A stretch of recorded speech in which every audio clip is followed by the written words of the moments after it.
Direct Studio pour réagir à l'histoire du jour. Ça se passe dans le 18e arrondissement de Paris. Ce week-end s'est tenu un marché de Noël réservé aux commerçants qui justement vendent des produits de créateurs africains et afro-descendants. C'est un marché qui s'appelle Je consomme noir, une initiative qui a créé la polémique, Rémi. Exactement, l'événement se déroulait le week-end dernier au Hasard Ludique. C'est un lieu d'exposition situé dans le 18e arrondissement de Paris. Selon les organisateurs, on pouvait y trouver des produits de créateurs africains et afro-descendants, comme tu l'as dit, produits alimentaires, alcool, prêt-à-porter, livres, produits de beauté. Les organisateurs, justement, c'est cette association baptisée Je consomme noir. Elle a été créée en juin 2020 et s'est fixée pour objectif d'aider les entreprises de la communauté noire à améliorer leur façon de communiquer. Elle tient par ailleurs, outre ce marché de Noël qui était un événement particulier, elle tient des ateliers, des masterclass qui vont dans le sens de la promotion des entreprises de la communauté noire. Elle fait également la promotion d'entreprises noires sur ses réseaux sociaux. Sa page Instagram est suivie par près de 60 000 personnes. Et contactée par le journal Le Figaro, l'association a indiqué vouloir transmettre un message positif en faisant des choses pour notre communauté et souligne avoir eu lors de ce marché de Noël le week-end dernier des retours positifs de la part de clients de toutes les races. Voilà ce que dit l'association. Emmanuel Dancourt, un marché Je consomme noir, est-ce que ça vous choque? Ou pas du tout. Moi, ça m'aurait choqué si ça avait été réservé aux consommateurs noirs. Mais c'est pas du tout ça. C'est juste, on aurait eu un marché colombien ou un marché péruvien, on n'aurait pas été plus choqués que ça. Et nous, tous les ans. Et si on avait eu un marché Je consomme blanc? Je consomme. Bah, ça me choque. Non, mais là, c'est pas la même chose. Un marché colombien. Je consomme noir. Excuse-moi. Mais tu te sens en danger? Ça aurait été un marché créole. Moi qui suis, par exemple, je suis cuisinier, je fais très bien la cuisine créole, je peux aller mettre ma cuisine créole et la proposer à des gens et à des consommateurs. Mais le problème, c'est que je suis pas créole. Donc, j'aurais pas le droit d'y aller. Là, ça veut dire que des gens qui sont noirs ne peuvent pas aller exposer. Thierry, nous, tous les ans, donc dans ma bonne ville de Dijon, tous les ans, on a une foire gastronomique avec un invité. Le dernier invité avant les annulations de l'année dernière, c'était l'Inde. Donc, c'est un pays. C'est un pays. C'est pas une couleur de peau, une ethnie, c'est un pays. Et c'est alors pas du tout la même chose. Là, on est en plein communautarisme. Agressé, toi? Excuse-moi, on est en plein communautarisme. On essaie de nous faire croire que c'est du communautarisme. Ça n'en est pas. Emmanuel, je vais te donner. Heureusement qu'il y a une vitre entre nous, parce que sinon. Je vais te donner un exemple. Je vais te donner un exemple. La semaine dernière, en 9 jours d'ITT. La semaine dernière, il y a eu le championnat du monde de pâté croûte, qui est une spécialité française. Ok. Imaginez que nous aurions dit seuls des Français peuvent concourir à ce concours de pâté croûte. Eh ben, c'est un Japonais qui a gagné, qui est à Tokyo, qui s'appelle Kohei Fukuda. C'est formidable. Là, je suis pas noir, je fais de la cuisine créole, je n'ai pas le droit d'aller de proposer ma cuisine dans ce marché parce que le critère pour aller vendre mes affaires dans ce marché, c'est d'être noir ou d'être afro-américain. Eh ben, je trouve ça, c'est du communautarisme. Si ça existe, c'est bien qu'il y a un problème. C'est qu'ils ont besoin qu'on les aide, d'être mis en avant. Non, c'est le début du communautarisme. On va vers le communautarisme à l'américaine. Alors, Perico Légas, vous allez faire l'arbitre entre Emmanuel Dancourt et Thierry Moreau. D'autant plus que je suis très partagé. Ils ont raison. Ils ont raison. Vous voyez, je vais être un peu normal. Ils ont raison tous les deux. Non. Mais est-ce que c'est la même chose qu'un marché alternatif? Non, mais alors je vais vous dire. Non, mais c'est une démarche communautaire. C'est pas conforme à nos valeurs. En même temps, elle n'est pas méchante. Mais tu as raison sur le fond, sur le principe. On peut pas. Ils ont raison tous les deux. Moi, ça me choque pas. Un marché noir réservé aux noirs. S'il y avait il n'est pas réservé aux noirs, puisque tous les clients pouvaient y aller. Non, les exposants. Si je comprends bien, les exposants. Les exposants doivent être noirs. À vérifier si un mec blanc était arrivé avec ses produits africains noirs, est-ce qu'il l'aurait chassé? J'en suis pas sûr. Peut-être on veut créer du buzz pour rien. Non, un marché breton. Où il y en a pas. Moi, je vais sur un marché breton. Je veux que ce soit des Bretons qui. Voilà. Si j'apprends que le mec s'est déguisé. Bon, excusez-moi, vous pouvez avoir. Mais enfin, vous pouvez avoir un mec du sud qui fait. Eh ben, je veux pas que ça soit un Provençal.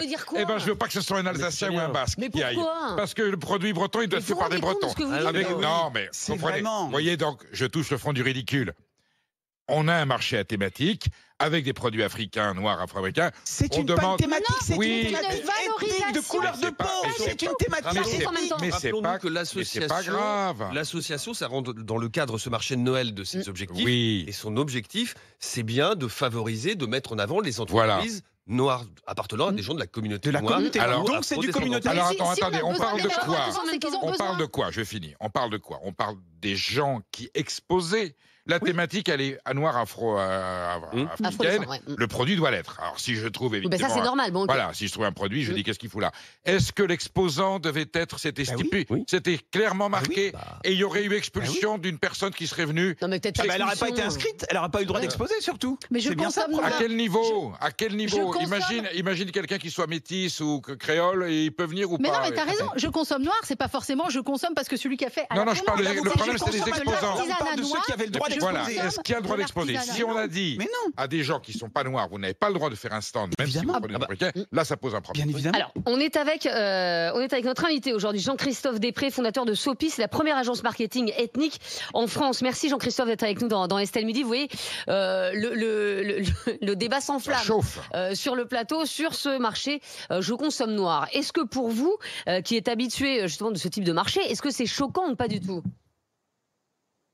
Alors, je suis d'abord, bonjour Estelle, bonjour à toutes et à tous. Bonjour Christophe. Franchement, je vais rejoindre la position d'Emmanuel Dancourt. Non, c'est absolument pas choquant. Je voudrais juste apporter une ou deux précisions par rapport à ce qui vient d'être dit. Déjà, la mobilisation de la catégorie noire, et je vous renvoie à des travaux d'universitaires très respectés comme Pat Diaye, avec son livre La condition noire. Il ne s'agit pas de traiter d'une couleur de peau ou d'une ethnie, il s'agit de traiter d'un stigmate social. Donc le constat de départ, je pense, de cette association, c'est de dire que, en fonction effectivement là, de leur couleur de peau, il est plus difficile pour certains entrepreneurs de faire connaître leurs produits, de faire connaître leurs travaux. Il y a plein de raisons, il y a la discrimination, il y a les héritages, il y a plein de raisons pour ça.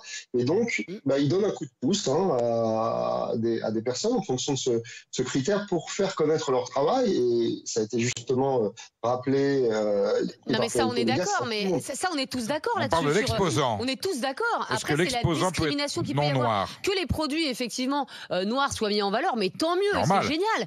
Mais après, c'est la discrimination par rapport aux autres produits. Si vous allez au marché de Noël de Strasbourg, vous n'allez pas trouver que des produits strasbourgeois. Vous voyez ce que je veux dire?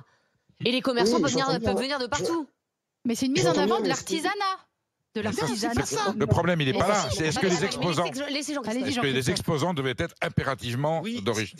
C'est une association qui milite pour la mise en valeur des entreprises noires. Ça veut dire ce que ça veut dire. Il faut avoir bien raison avec des gens. C'est un Chinois qui expose. J'ai du mal à parler, mais mon tour viendra. Allez-y, Jean-Christophe. Non, mais clairement, le but de cette association est en effet clair. Il faut arrêter de se cacher derrière son petit doigt. L'idée, c'est de favoriser des entrepreneurs noirs en partant du constat qu'il est plus difficile pour eux de faire connaître leur travail. C'est pas seulement ce qui est issu de leur culture qui est difficile à faire connaître, c'est eux-mêmes en tant que Français noirs, ou peut-être pas Français d'ailleurs, les difficultés qu'ils ont en tant qu'entrepreneurs et ce que la mise en réseau et cette opération, et finalement cette opération elle est bien conçue parce que s'ils n'avaient pas donné cet angle-là, qui aurait connu ce travail? Personne. Et là, finalement, c'est la polémique qui fait connaître. Donc, c'est très bien vu en termes de com. Et de ce point de vue-là, ils permettent aussi de lancer le débat, et j'espère qu'il sera lancé, sur les discriminations et sur les difficultés que peuvent connaître les entrepreneurs parce qu'ils sont noirs. Et j'entends pas parce qu'ils sont martiniquais ou qu'ils sont d'origine italienne ou même néo-zélandais, non, parce qu'ils sont noirs. Et donc, il y a une question, on parle souvent du logement, on parle souvent de l'emploi, mais il y a des difficultés spécifiques pour les entrepreneurs de financement, de connaissance des produits.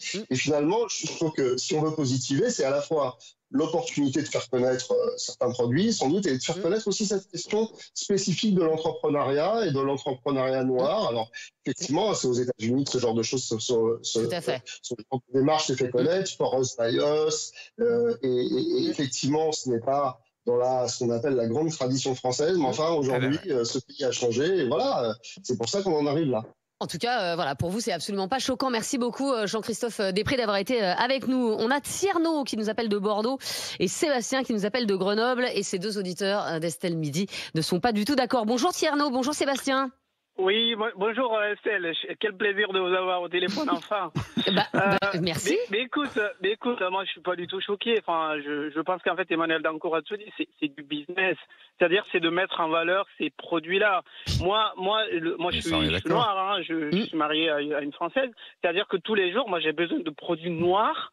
Mais exclusivement noir, du beurre de karité, je peux pas en trouver dans la boutique du coin. Vous voyez ce que je veux dire? C'est pas le problème. C'est pas le problème. C'est pas le sujet. C'est pas le sujet. C'est les exposants.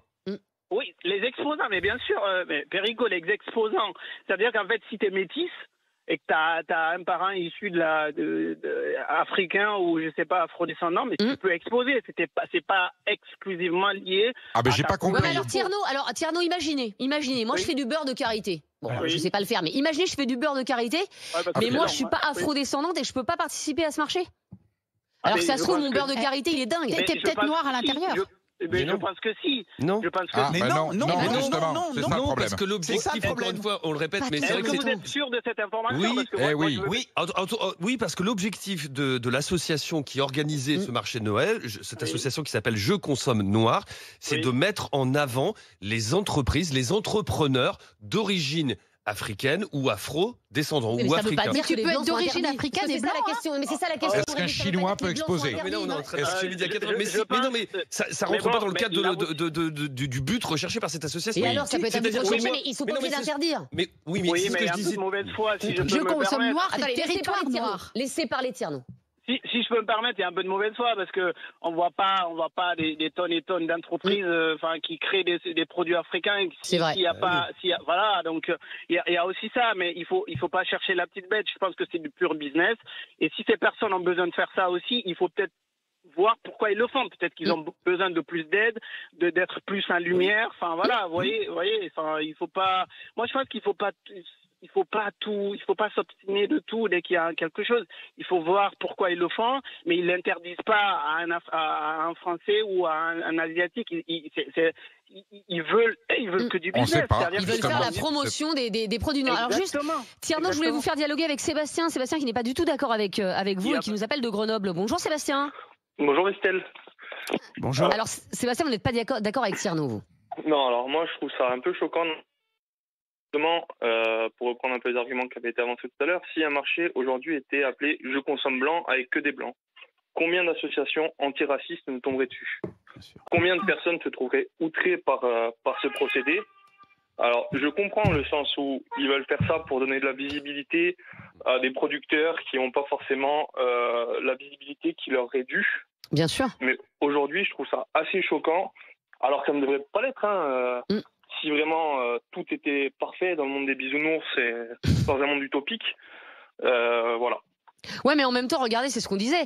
Là, c'est Je consomme noir, mais encore une fois, alors même si Thierry Moreau est pas d'accord, mais vous avez des marchés, le marché alsacien, vous pouvez avoir en Bretagne le marché breton, etc. Enfin, c'est des choses en fait qui existent partout, Sébastien. Oui, mais ces marchés-là ne sont pas réservés à ces personnes-là. Exactement. Mais vous comprenez, Sébastien, que c'est pour l'égalité des chances quand même qu'ils font ça, qu'ils sont obligés d'en arriver là. Il y a d'autres moyens que de les parquer. Arrêtez de vous énerver. Lesquels?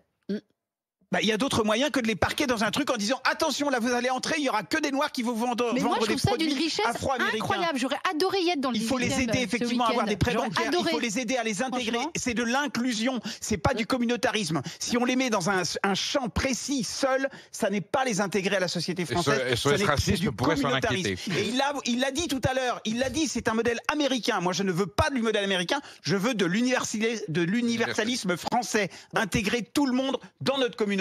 Bon,